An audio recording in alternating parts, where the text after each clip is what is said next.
Sir అంతకుముందు తెలంగాణలో HMDA అధికారిగా పనిచేసిన శివబాలకృష్ణ రీసెంట్గా ఏసీపీ దాడిలో పట్టుబడ్డాడు సార్. దగ్గర 400 కోట్ల సొమ్ముతో. అంటే రీసెంట్ టైంలో చూసుకుంటే తెలంగాణలో ఇంత భారీ మొత్తంలో ఎవరు కూడా ఏసీపీ దాడులు దొరికింది లేదు. సో ఇప్పుడు ఈయన దొరకడం జరిగింది. మరి ఏం జరిగింది, దీనిపైన మీ ఒపీనియన్ సార్? రేవంత్ రెడ్డి అధికారంలోకి వచ్చిన తర్వాత ఆయన ప్రధానమైన ఫోకస్ గత ప్రభుత్వంలో జరిగిన అవినీతి అనే దాని మీద చేస్తున్నాడు. ఈ అవినీతిలో 2 రకాలు ఉన్నాయి. ఒకటి political corruption, 2 bureaucratic corruption. Already ఆయన ఈ 2 రకాల కరప్షన్ మీద ఫోకస్ చేస్తున్నాడు. మనకు చూసాం కాళేశ్వరం, దాంట్లో ప్రధానంగా రాజకీయ అవినీతి అనేది ప్రధానం. అట్లాగే ఆ కాంట్రాక్టర్ కూడా మేఘా కృష్ణారెడ్డి, ఆయన మీద కూడా నజరేశారు. ఆల్రెడీ విజిలెన్స్ కమిటీ రిపోర్ట్ ఇచ్చింది, దాని మీద చర్యలు తీసుకుపోతున్నారు. దాని మీద సింగిల్ జడ్జితో కూడా చేయబోతున్నారు. అట్లాగే మిగతా వాటిలో ముఖ్యంగా ల్యాండ్ స్కామ్స్ ఎక్కడెక్కడ జరిగాయి, అట్లాగే ప్రాజెక్ట్స్లో ఎక్కడెక్కడ స్కాములు జరిగాయి. రెండోది కరెంట్ లాంటి విద్యుత్ రంగం లాంటి వాటిలో ఎక్కడెక్కడ అవినీతి జరిగింది. అంటే సిస్టమేటిక్గా రేవంత్ రెడ్డి ఒక్కో దాన్ని బయటపెట్టి వాళ్ళ మీద చర్య తీసుకోవాలనేది రేవంత్ రెడ్డి ప్లాన్గా కనిపిస్తుంది. సో దీంట్లో నేను గతంలో చెప్పినట్టుగా 2 ప్రయోజనాలు ప్రధానంగా ఉన్నాయి. ఒకటి, గత ప్రభుత్వాన్ని డిఫేమ్ చేయడం. గత ప్రభుత్వం కొన్ని మంచి పనులు కూడా చేసి ఉండొచ్చు. ముఖ్యంగా అభివృద్ధి కానీ ఇటు సంక్షేమం కానీ చాలా వరకు కేసీఆర్ ప్రభుత్వం చేసింది. పవర్ సెక్టర్లో గణనీయమైన పురోగతిని కేసీఆర్ ప్రభుత్వం సాధించింది. అట్లాగే వ్యవసాయ రంగంలో కూడా ఇప్పటివరకు ఎప్పుడూ లేనట్టుగా తెలంగాణలో వ్యవసాయ రంగానికి నీళ్ళు అందించడం కానీ, పర్ యాకరేజ్ అంటారు, అంటే పంటలు పండే విస్తీర్ణాన్ని విపరీతంగా పెంచడం కానీ, ఇవన్నీ ఇట్లాంటి అనేక పనులు చేయగలిగింది. అట్లాగే రైతు బంధు కానీ, కళ్యాణ మస్తు ప్రోగ్రాం కానీ, దళిత బంధు కానీ, ఇట్లాంటి చాలా పథకాలని చేయగలిగింది. అట్లాగే ప్రతి ప్రభుత్వంలో ఉన్నట్టుగానే ప్రభుత్వ వ్యతిరేకత కూడా బలంగా ఉంది కొన్ని విషయాలు. ముఖ్యంగా కేసీఆర్ పని విధానం మీద బలమైన వ్యతిరేకత ఉంది. ఇప్పుడు ఏంటంటే కంప్లీట్గా ఈ అభివృద్ధి అనే మోడల్ని దెబ్బకొట్టడానికి కేసీఆర్ నీళ్ళు ఇచ్చాడు కానీ ఆ నీళ్ళల్లో 1,00,000 కోట్ల అవినీతి జరిగింది. కేసీఆర్ పవర్ ఇచ్చాడు కానీ ఆ పవర్లో వేలాది కోట్ల 85,000 కోట్ల అంత అవినీతి జరిగింది. ఇక హైదరాబాద్ అభివృద్ధి అంటున్నారు మీరు, హైదరాబాద్ అభివృద్ధి అంతా కూడా అవినీతిమయం. ఇలాంటి ఒక నెరేటివ్ని రేవంత్ రెడ్డి తీసుకురాదలుచుకున్నాడు. దీనివల్ల ఏమవుతుందంటే గత ప్రభుత్వం సాధించిన ఈ హైదరాబాద్ అభివృద్ధి, అర్బన్ సెంటర్స్ డెవలప్ అవ్వడం, అనేక కంపెనీలు రావడం, ఇవన్నీ పాజిటివ్ పాయింట్స్. అందుకనే మనకి గ్రేటర్ హైదరాబాద్ చుట్టుపక్కలంతా కూడా బీఆర్ఎస్ఏ సీట్లు వచ్చాయి బలంగా. లేకపోతే ఇంకా ఘోరంగా ఉండేది, 39 కూడా వచ్చిండేది కాదు వాళ్ళకి. ఇది సేవ్ చేసింది ఒక రకంగా. దానికి ప్రధాన కారణం ఏంటంటే హైదరాబాదు అభివృద్ధి జరగడం, ఇక్కడ రియల్ ఎస్టేట్ డెవలప్ అవ్వడం, ఇవన్నీ ఉన్నాయి. ఇవన్నీ వాళ్ళ క్రెడిట్లో ఉన్నాయి. ఈ క్రెడిట్ని డిస్క్రెడిట్ చేయడానికి రేవంత్ రెడ్డి ఏం చేస్తున్నా అంటే ఇక్కడ ఎలాగ అవినీతి జరిగిందనేది ప్రజలకి కళ్ళకు కట్టినట్టు చూపించాలి అనేది ఇప్పుడు అతను నిర్ణయం తీసుకున్నాడు. దీనివల్ల ఏంటంటే గత ప్రభుత్వం చేసిన మంచి పనులను కూడా డిస్క్రెడిట్ చేయడం, అది ప్రధానమైన టాస్క్. రెండవ టాస్క్ ఏంటంటే మొత్తం కూడా ఈ 10 ఏళ్ల పరిపాలనలో రాష్ట్రాన్ని దివాలా తీయించేశారు, అప్పుల్లోకి నెట్టేశారు. 6,71,000 కోట్లు అప్పులైపోయినాయి. అందువల్ల ఖజానాలో డబ్బు లేదు. అప్పుల్లో ఉన్న రాష్ట్రాన్ని మేము బాగు చేయడానికి ట్రై చేస్తున్నాము. సో అందుకని మేము చెప్పిన పథకాలన్నీ కూడా అమలు చేయకపోతే అది బాధ్యత మాది కాదు, బీఆర్ఎస్ది అన్న ఒక డైరెక్ట్గా ఈ మాట చెప్పరు కానీ ఇండైరెక్ట్గా జనాల్లో సైకాలజీలోకి ఇది తీసుకెళ్ళడం. ఈ 2 టాస్కులు ప్రధానంగా మన రేవంత్ రెడ్డి ముందు ఉన్నాయి. దానివల్ల ఆయన ఈ అగ్రెసివ్గా వెళ్తున్నాడు. అయితే నిజంగా కూడా షాకింగ్గా ఉంది ఇప్పుడు ఈ సంఘటన. అవినీతి తిమింగలమా లేకపోతే ఇంకా పెద్ద జంతువా అని కూడా చెప్పలేం. శివబాలకృష్ణ ఈయన వచ్చి గతంలో హెచ్ఎండిఏ హైదరాబాద్ మెట్రో డెవలప్మెంట్ అథారిటీకి డైరెక్టర్గా ఉన్నాడు. తర్వాత ఇప్పుడు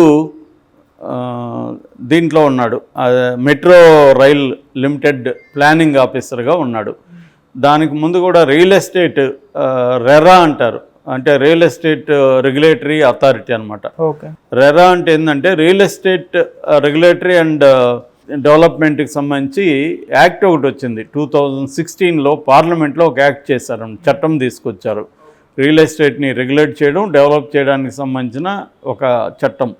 ఆ చట్ట ప్రకారం ఏంటంటే ప్రతి స్టేట్లో కూడా RERA real estate regulatory authority అనే రెరా అనే ఒక బోర్డుని ఏర్పాటు చేయడం. ఇదేంటంటే ఇర్రెగ్యులేటరీస్ని రెగ్యులరైజ్ చేసుకోవడానికి, ఆ సెక్టర్ అభివృద్ధి చేయడానికి, ఏమన్నా డిస్ప్యూట్స్ ఉంటే పరిష్కరించడానికి ఈ అథారిటీ ఎవరి స్టేట్లో పెట్టాలనేది పార్లమెంట్ చేసిన ఈ చట్టంలో ఉంది. దాని ప్రకారం అన్ని స్టేట్లో కూడా రెరాని పెట్టారు. ఓకే, దానికి కూడా ఈయన డైరెక్టర్గా పనిచేస్తాడు గతంలో. సో ఈ రెండు కూడా బలంగా రియల్ ఎస్టేట్ రంగంలో ఉండేవి. మనకు తెలుసు రియల్ ఎస్టేట్ రంగంలో ఎన్ని వేల కోట్ల టర్నోవరు, లక్షల కోట్ల టర్నోవర్ జరుగుతూ ఉంటుంది. సో ఈయన హెచ్ఎండి ఆఫీసర్ ఉన్నప్పుడు ఈయన మీద నిఘా పెట్టారు. ఫస్ట్ నిఘా పెట్టినప్పుడు ఈయన అడ్డంగా నిలువుగా అన్ని వైపులా దొరికిపోయాడు. సో వీళ్ళు వెళితే వాళ్ళ ఇండ్ల మీదకి వెళ్ళి 4-5 ఇళ్లల్లో, వాళ్ళ బంధువుల ఇళ్లలో ఏకాలంలో ఏసీబీ రైడ్స్ జరిపినప్పుడు షాకింగ్ విషయాలు బయటకు వచ్చాయన్నమాట. దాదాపు 400 కోట్ల ఆస్తిని ఈయన చేర్చినట్టుగా కనబడుతుంది. 100 కోట్లు ఇప్పటికి సీజ్ చేశారు. ఈయన దగ్గర 40 లక్షల క్యాష్ దొరికింది, 2 కేజీల బంగారు దొరికింది, 80 గడియారాలు, 32 లక్షలు విలువ చేసే 82 గడియారాలు దొరికాయి, 18 ఐఫోన్లు, 14 స్మార్ట్ ఫోన్లు, 10 ల్యాప్టాప్లు దొరికాయి, 100 ఎకరాలకు సంబంధించిన డాక్యుమెంట్స్ దొరికాయి, 4 బ్యాంకుల్లో లాకర్లు ఉన్నాయని చెప్తున్నారు. ఇంకా ఆ లాకర్లో ఏముందో బయటికి తీయలేదు. దానికి సంబంధించిన లీగల్ ఫ్రేమ్వర్క్ని వీళ్ళు ఇప్పుడు ఫాలో అవుతున్నారు. సో ఇప్పుడు అది కాకుండా 3 విల్లాలు ఉన్నాయి, 3 ఫ్లాట్స్ ఉన్నాయి, కల్వకుర్తిలో 26 ఎకరాలు ఉన్నాయి, జనగామలో 24 ఎకరాలు ఉన్నాయి, యాదాద్రిలో 23 ఎకరాలు ఉన్నాయి, కొడంగల్లో 17 ఎకరాలు ఉన్నాయి. ఇవన్నీ బయటకు వస్తున్నాయి అన్నమాట. ఆయన వాళ్ళ ఇంట్లో డబ్బులు ఇచ్చే యంత్రాలు కూడా పెట్టుకున్నాడంట ఆయన. అంటే అంత డబ్బులు ఆయన క్యాష్ ద్వారా, ఎక్కువగా కరప్షన్ అనేది క్యాష్ ద్వారా వెళ్తుంది. ఈ మధ్య ఆన్లైన్లో కూడా కొంతవరకు చేస్తున్నారు. రకరకాల బినామీల పేర్లు చెప్పి వాళ్ళని ఏదో ఉద్యోగాల్లో కన్సల్టెంట్లుగాను చూపించి వాళ్ళ అకౌంట్లోకి డబ్బులు వేయడం అనే ఒక పద్ధతి కూడా వెళ్తుంది.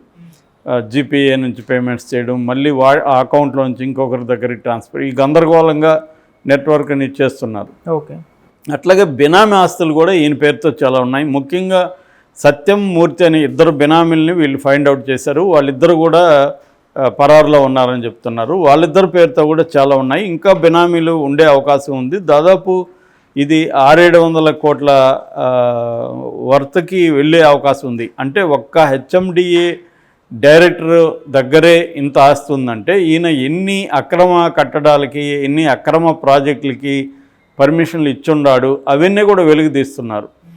ముఖ్యంగా ఒక హైదరాబాదులో ఒక పెద్ద కంపెనీకి ఈయన అక్రమంగా విల్లాలు నిర్మించుకోవడానికి పర్మిషన్లు ఇచ్చాడని చెప్తున్నారు. సో ఎందుకంటే విల్లా సెక్టర్ అనేది చాలా బలంగా ఇప్పుడు హైదరాబాద్ చుట్టుపక్కల వెళ్ళింది. ఒక విల్లా అనేది 2 కోట్ల నుంచి 20 కోట్లు 30 కోట్ల వరకు కూడా ఉంటుంది. సో అది వాళ్ళు ఒక 100 విల్లాలు 500 విల్లాలు కట్టినప్పుడు అదే మల్టీ 100 crores లేదా 1000 crores వెళ్ళిపోతుంది ఆ ప్రాజెక్టు. సో అటువంటి వాటికంతా ఈయన పర్మిషన్లు ఇవ్వడానికి డబ్బులు లాగాడని చెప్తున్నారు. సో ఒక హెచ్ఎండిఏ అధికారే ఇంత డబ్బులు లాగితే వీళ్ళ బాసుల దగ్గర ఇంకెంత ఉండాలి అన్నది ఇప్పుడు అందరూ కూడా కాంగ్రెస్ వాళ్ళు మాట్లాడుతున్నారు. అంటే ఇదేంటంటే ఒక దగ్గర అదే తీగలాగితే డొంకంతా కదిలిందన్న పాత సామెత ఉంది కదా, అలాగే ఒక దగ్గర కదిపితే మొత్తంగా బీఆర్ఎస్ పార్టీ మొత్తం అవినీతిమయం అనేది ఇప్పుడు నిరూపించాలనేది బయలుదేరారు. ఈయన ఇప్పుడు అరెస్ట్ చేసి జైలుకి పెట్టారు. ఆల్రెడీ 14 రోజులు, ఫిబ్రవరి 14 వరకు ఆయనకి రిమాండ్ విధించినట్టుగా చెబుతున్నారు. సో జనరల్గా మనకి ఇండియాలో కరప్షన్ అంటే ప్రభుత్వానికి సంబంధించిన కరప్షన్, ప్రైవేట్ కరప్షన్ కూడా ఉంటుంది. చాలామందికి తెలియని విషయం అంటే మన సినిమాలు కానీ ఇవన్నీ ఏం తీస్తారంటే గవర్నమెంట్ కరప్షనే తీస్తుంటారు. నిజానికి ప్రైవేట్ సెక్టర్లో కూడా విపరీతమైన కరప్షన్ ఉంటుంది. కరప్షన్ లేనిది ఏమీ లేదు. చాలామంది ఏమనుకుంటారంటే సో బ్రిటిష్ వాళ్ళ కాలంలో కరప్షన్ లేదనుకుంటారు. అది కూడా రాంగు. బ్రిటిష్ వాళ్ళ కాలంలో కూడా కరప్షన్ మీద చాలా పుస్తకాలు వచ్చాయి, చాలా స్టడీస్ ఉన్నాయి. నేను 1860లో ఒక బుక్ చదివాను. 1860లో ఒక సీనియర్ ఇంజనీరు కొత్తగా బ్రిటన్ నుంచి భారతదేశానికి రాబోతున్న ఇంజనీర్లకి ట్రైనింగ్ క్లాస్ పెట్టాడనమాట. ఆ ట్రైనింగ్ క్లాస్లో ఒక మాట ఆయన ఏం చెప్తున్నాడంటే, మీరు ఇండియాకి బంగారు సంపాదించుకోవాలని కానీ ఎవరైనా వెళ్తుంటే మాత్రం వెళ్ళకండి. ఎందుకంటే ఇంతకుముందు తూర్పు India, east India company rule ఉన్నప్పుడు మన వాళ్ళందరూ బ్రహ్మాండంగా బంగారు సంపాదించుకొని వచ్చారు. ఇప్పుడు అలాంటిది ఇది లేదు. ఎందుకంటే ఇప్పుడు రాణి ప్రభుత్వం వచ్చింది, ఇప్పుడు స్ట్రిక్ట్ అయింది. కాబట్టి ఆ ఉద్దేశంతో ఎవరైనా ఇండియాకి వెళ్తుంటే వెళ్ళొద్దు అని చెప్తున్నాడు. అంటే అర్థం ఏంటి? ఈస్ట్ ఇండియా కంపెనీలో విపరీతమైన కరప్షన్ ఉందని. రాని తర్వాత కూడా వచ్చింది. ఆయన అలా చెప్తున్నాడు, హెచ్చరిస్తున్నాడు, స్ట్రిక్ట్ అయింది రూల్స్ అని. ఓకే. అంటే బ్రిటిష్ కాలంలో కూడా కరప్షన్ మీద మనోళ్ళు కూడా చాలా పుస్తకాలు రాశారు. వాళ్ళకి దుబాసీలుగా పనిచేసిన చాలామంది రాసినవి ఉన్నాయి. సో ఏమైనా కరప్షన్ అయితే ప్రధానంగా ఇండియాలో 2 రకాలు చెప్పుకోవచ్చు. ఒకటి పొలిటికల్ కరప్షన్, రెండోది బ్యూరోక్రటిక్ కరప్షన్. ఈ బ్యూరోక్రటిక్ కరప్షన్లో మళ్ళీ కొన్ని రకాలు ఉన్నాయి. ఒకటి పెట్టి కరప్షన్. పెట్టి కరప్షన్ అంటే మనం ఏదో సర్టిఫికేట్ అడగడానికి వెళ్తాము రెవెన్యూ డిపార్ట్మెంట్కి, వాడేదో 1000 రూపాయలు ఇయ్యో 2000 ఇయ్య అంటాడు, అది పెట్టి corruption. Grand corruption. Grand corruption అంటే మనవాడు ఇప్పుడుది అంటే 100 కోట్లాది రూపాయలు తీసుకోవడం. ఎందుకంటే ల్యాండ్ కానీ ప్రాజెక్టులు కానీ మల్టీ 100 లేదా మల్టీ 1000 crores ఉంటుంది కాబట్టి అక్కడ వీళ్ళు కరప్షన్ కూడా క్రోర్స్లోనే ఉంటుంది అనమాట. సో ఇది గ్రాండ్ కరప్షన్ అనమాట. ఇది కాకుండా ఎక్స్టార్షన్ ఉంటుంది. అంటే ఇప్పుడు బస్సులు పెట్టుకుంటారు, ఆర్టీఓ అధికారులు ఈ బస్సులు ఓనర్లను బెదిరించి డబ్బులు లాగుతూ ఉంటారు. దీన్ని ఎక్స్టార్షన్ అంటాం. అంటే రెగ్యులర్గా అవినీతి జరుగుతూ ఉన్న చోట వీళ్ళకి అవసరమైనప్పుడు వాళ్ళని బెదిరించి డబ్బులు లాక్కోవడం. ఇది కూడా బ్యూరోక్రాట్స్, హై స్థాయిలో వాళ్ళు. వీళ్ళు ఎక్కువగా పోలీస్ డిపార్ట్మెంట్లు ఇది ఉంటుంది. బార్లకి వీళ్ళందరికీ వీళ్ళు రేట్లు ఫిక్స్ చేస్తారు. ఈ బారోడ్ ఎంత కట్టాలి మంత్లీ అని, ఆ బారోడ్ అంత కట్టాలి, లేకపోతే దాని మీద సీజ్ చేయడం, దాని మీద అటాక్స్ చేయడం, ఇవన్నీ చేస్తుంటారు. ఇక 4వది నెపోటిజం కూడా ఒక రకమైన కరప్షనే. అంటే మన బంధువులను పెట్టడం, మనకు తెలిసిన వాళ్ళని అధికారులుగా తీసుకురావడం, పోస్టుల్లో పెట్టడం, ఇవన్నీ కూడా బ్యూరోక్రటిక్ కరప్షన్లో భాగమే. ఇంకా పొలిటికల్ కరప్షన్ చెప్పాల్సిన అవసరం లేదు, అది బీభత్సంగా ఉంటుంది. అది ఎందుకంటే ఓటర్లు కూడా కరప్ట్ అయిపోయారు కాబట్టి పొలిటికల్ కరప్షన్ కూడా మాట్లాడే పరిస్థితి లేదు. అందుకనే ఇక్కడ ఏంటంటే సివిల్ సొసైటీ కూడా కరప్షన్లోకి వెళ్ళిపోయింది కాబట్టి సివిల్ సొసైటీ గట్టిగా ఈ కరప్షన్కి వ్యతిరేకంగా ఫైట్ చేసే పరిస్థితి లేదు. దీనికి ఒకటే మార్గం ఏంటంటే ట్రాన్స్పరెన్సీని తీసుకురావడం, టెక్నాలజికల్ ట్రాన్స్పరెన్సీని తీసుకురావడంలో. ఇంతకుముందు ఫర్ ఎగ్జాంపుల్ రైల్వే టికెట్ బుకింగ్లో విపరీతమైన కరప్షన్ ఉండేది. ఇవాళ యాప్స్ రావడం, టెక్నాలజికల్ అడ్వాన్స్మెంట్ రావడంతో ఆ కరప్షన్ చాలా వరకు తగ్గింది.